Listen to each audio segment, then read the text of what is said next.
Hello students, इस video में हम बात करेंगे ट्रेड साइकिल्स, बिजनेस साइकिल या इकोनॉमिक साइकिल क्या है, व्यापार चक्र किसे कहते हैं, व्यापार चक्र के क्या प्रकार होते हैं, कौन से प्रकार होते हैं और व्यापार चक्रों की क्या विशेषताएं हैं। तो देखिए,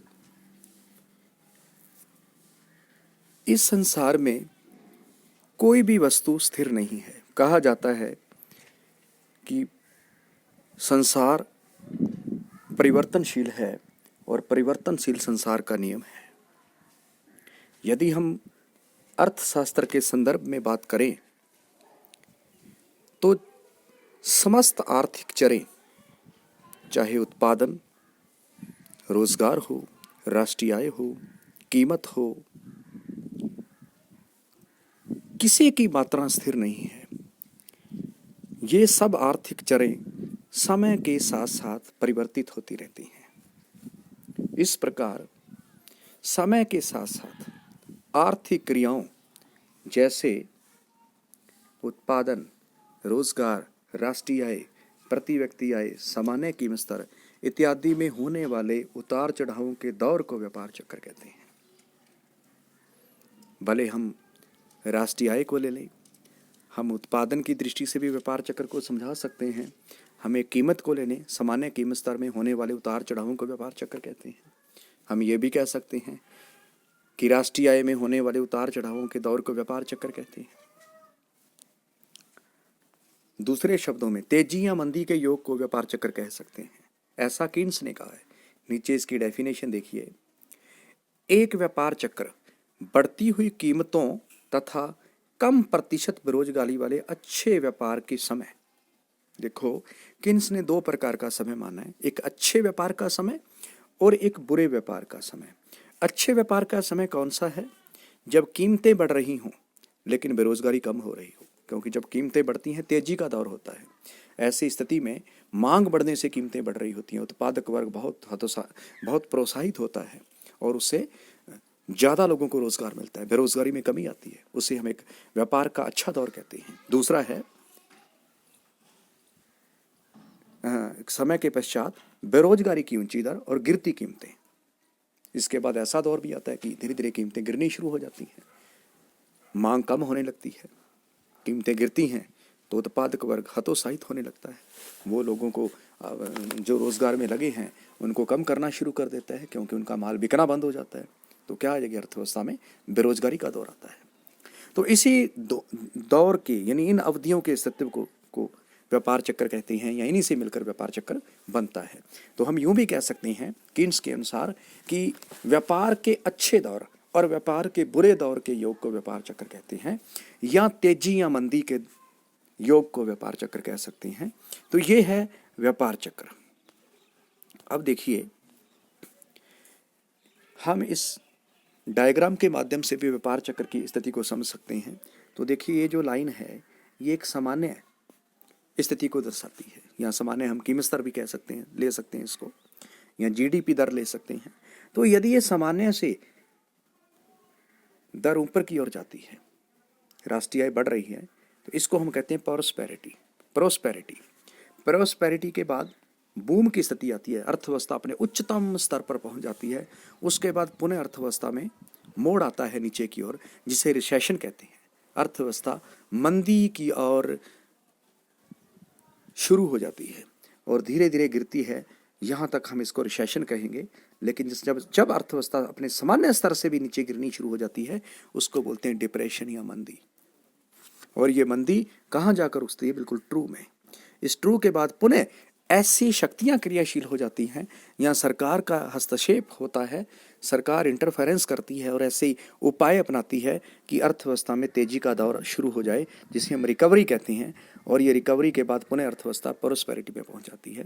तो ये हम यहाँ तक बात करें, यहाँ से लेके यहाँ तक, प्रोस्पेरिटी, रिसेशन, डिप्रेशन और रिकवरी, ये जो चार स्थितियां हैं, ये चारों स्थितियों से मिलकर ही व्यापार चक्र बनता है। यदि किसी भी व्यापार चक्र में ये चार स्थितियां अवश्य होती हैं, प्रोस्पेरिटी, रिसेशन, डिप्रेशन और रिकवरी। इनसे मिलकर एक व्यापार चक्र पूरा होता है। यदि हम कह सकते हैं कि केवल तेजी को व्यापार चक्र नहीं कहा जा सकता या केवल मंदी को व्यापार चक्र नहीं कहा जा सकता।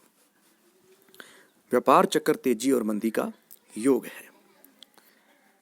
यहां हम देखते हैं ट्रेड साइकिल्स के टाइप कौन कौन से हैं, किस प्रकार के ट्रेड साइकिल हैं। तो पहले है मेजर साइकिल, इसको जगुलर साइकिल भी बोलते हैं, क्योंकि जगुलर नाम के अर्थशास्त्री ने मेजर साइकिल के अनुभवजन्य प्रमाणों से इसको सिद्ध किया है।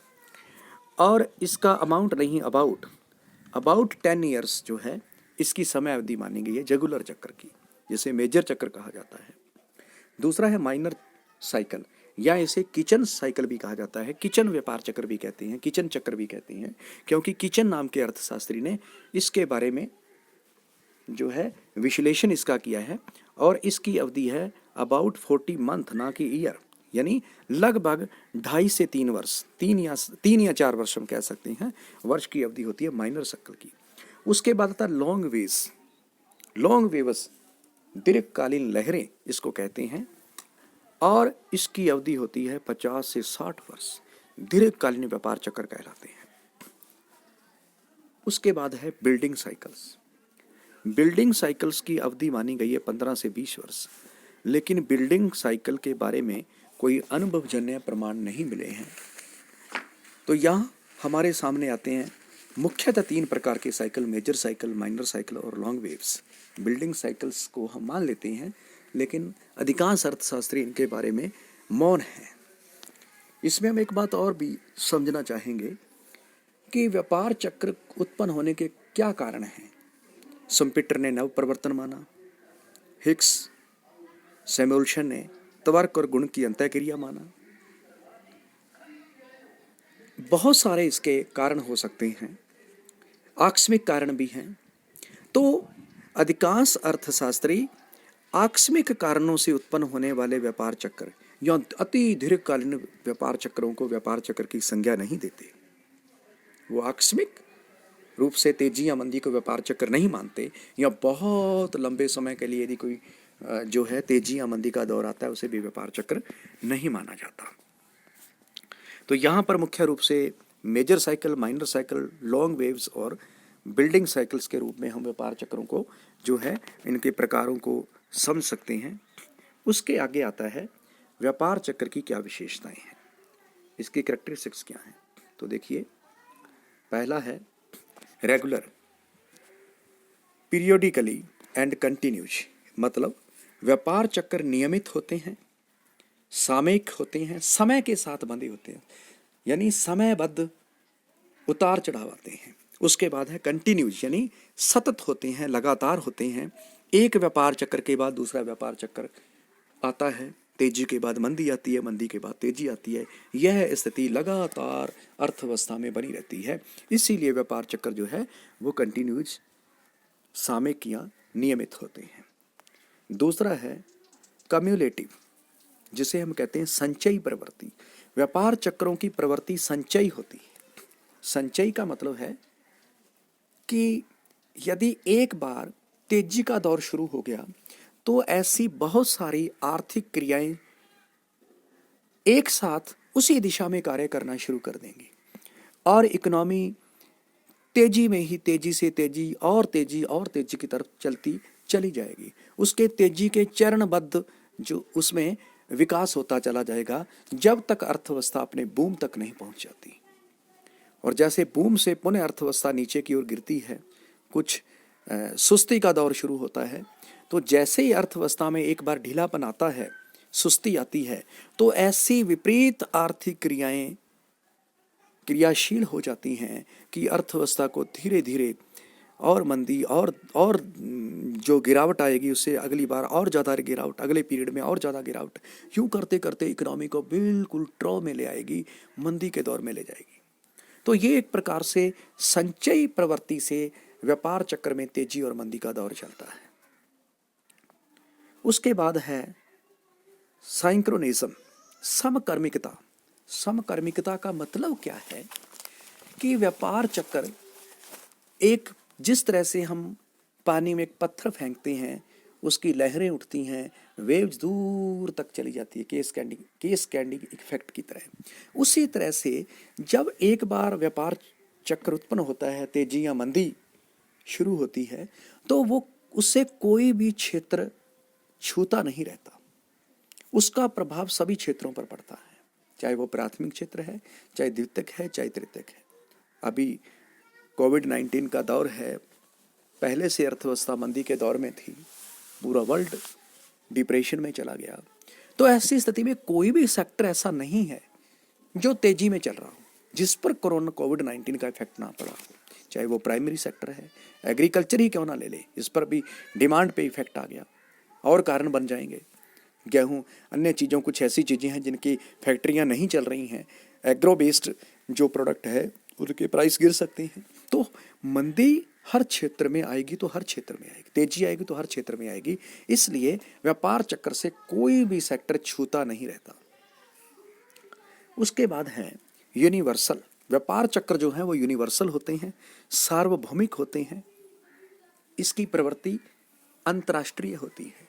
मतलब यदि किसी एक देश में कोई व्यापार चक्र उत्पन्न होता है, बशर्ते कि वो देश एक बिग कंट्री हो, बिग इकोनॉमी हो, एक छोटा सा देश जो पूरे विश्व को प्रभावित ही नहीं कर सकता, वो अलग बात है। लेकिन यदि एक बड़ी इकोनॉमी में कोई इस प्रकार का ट्रेड साइकिल आता है तो उसका इफेक्ट पूरे विश्व पे पड़ेगा, क्योंकि हर देश एक दूसरे से कनेक्ट है। आज हम कहें कि वैश्वीकरण का युग है, ग्लोबल एरा है, तो इसके अंदर हर देश दूसरे देश से किसी ना किसी रूप से बंधा हुआ है। ऐसी स्थिति में किसी एक देश के अंदर किसी प्रकार का कोई इकोनॉमिक एक्टिविटी होती है तो उसका इफेक्ट पूरे विश्व पे पड़ता है। आज से